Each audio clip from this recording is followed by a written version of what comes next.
আসসালামু আলাইকুম। আপনারা কেমন আছেন? আশা করি ভালো আছেন। তো সবাই স্বাধীন দেশে ভালো আছেন, এটাই তো স্বাভাবিক, তাই না?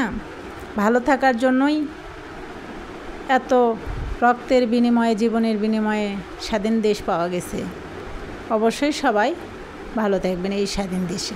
তো আপনাদের মাঝে আমি চলে আসলাম আপনাদেরই বোন তোয়া ব্লগিং চ্যানেল থেকে।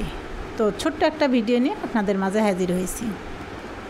তো এখানে নিয়েছি আমি একটা পেপারটা সুন্দর করে ছিলে নিয়েছি। পেপার মাঝখানে যে দানাগুলো থাকে মাঝি, সেগুলো আমি পরিষ্কার করে নিয়েছি। নিয়ে পেপারটা সুন্দরভাবে গ্রেড করে নিয়েছি। চিকন পাশ দিয়ে গ্রেড করতে হবে। আর এখানে নিয়েছি বড় সাইজের একটা হলিন্ডার পেঁয়াজ। সেই পেঁয়াজটাও আমি গ্রেড করে নিয়েছি। দেখেন একদম সুন্দরভাবে গ্রেড হয়েছে। তো এই পেপার দিয়ে আজকে মজাদার একটা রেসিপি বানাবো আমি।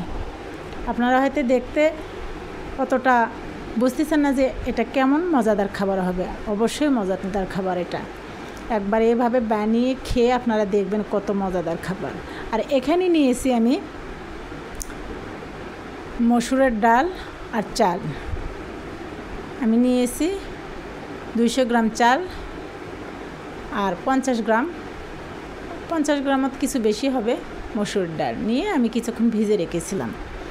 তো সেটা এখন আমি পাটার মধ্যে সুন্দরভাবে বেটে নিচ্ছি। তো বাটাটা একদম মিহি করা যাবে না, যেরকম চালের খুদ হয় ওইভাবে দানায় যেন থাকে সেভাবে বেটে নিতে হবে।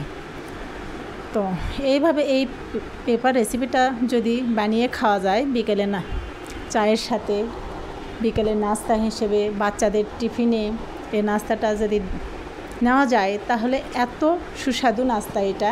আমিও কিন্তু এতটা জানি না, এটা খুব মজাদার একটা রেসিপি। তো এর আগে একবার কিন্তু আমি এটা বানিয়ে খেয়েছি, যার জন্য আমি আগেই বলতে পারলাম। তো আমি সবগুলো বেটে তুলে নিয়েছি।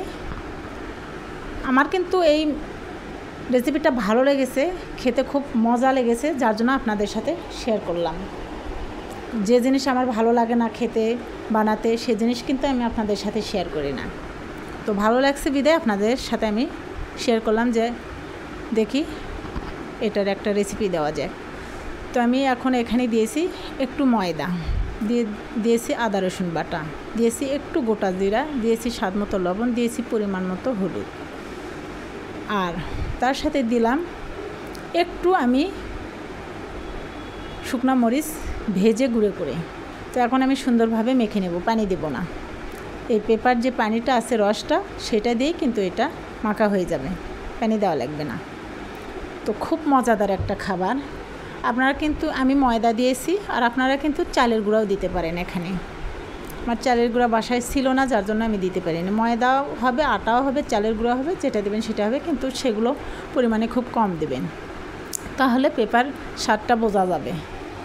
তো আমি সুন্দরভাবে এখন মেখে নিয়েছি। আর কিন্তু কোনো বেশি কিছু উপকরণ আমি এখানে অ্যাড করিনি। স্বাভাবিক যে উপকরণগুলো সেটা আমি এর সাথে অ্যাড করেছি। তো এখন আমি যেরকম পেঁয়াজ বড়া ভাজে ছোটো ছোটো, সেভাবে আমি দিয়ে নিচ্ছি। এত মজা হয় এটা, আমি এর আগে একদিন বানিয়ে খেয়ে দেখছি, মজা লেগেছে জন্য আবার এই রেসিপিটা আমি বানালাম। তো সবগুলো আমি এখন তেলের মধ্যে ডুবো তেলে ভেজে নেব। ডুবো তেলে কিন্তু ভেজে নিতে হবে এটা। তো ছোটো একটা কড়াইয়ের মধ্যে আমি তেল দিয়ে, তেলটা গরম করার পর আমি এটা ছোট ছোট করে দিয়ে দিচ্ছি। তো খুব মজা হয় এটা, খুব মজার একটা খাবার। চাইলে কেউ ঝালের পরিমাণটা বেশি করে দিতে পারেন, চাইলে কেউ মিডিয়ামও দিতে পারেন, চাইলে কেউ কমও দিতে পারেন।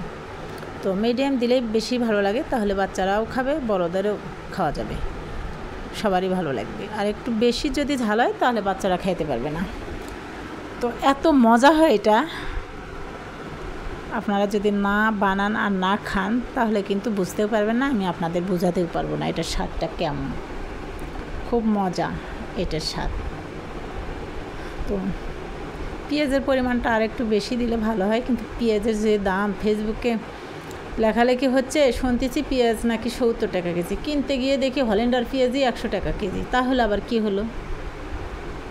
তো সেই জন্য পেঁয়াজের পরিমাণটা কমই দিলাম, দেখি কবে পেঁয়াজের দাম কমে। তো হয়ে গেছে আমার সবগুলো এখানে বানানো। দেখেন আমি অল্প করেই বানাইছি, আমরা কম মানুষ যার জন্য।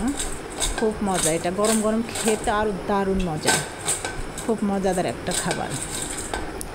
তো আমি শব্দটা এখানে বোঝাতে পারছি না কতটা মুসমুসে।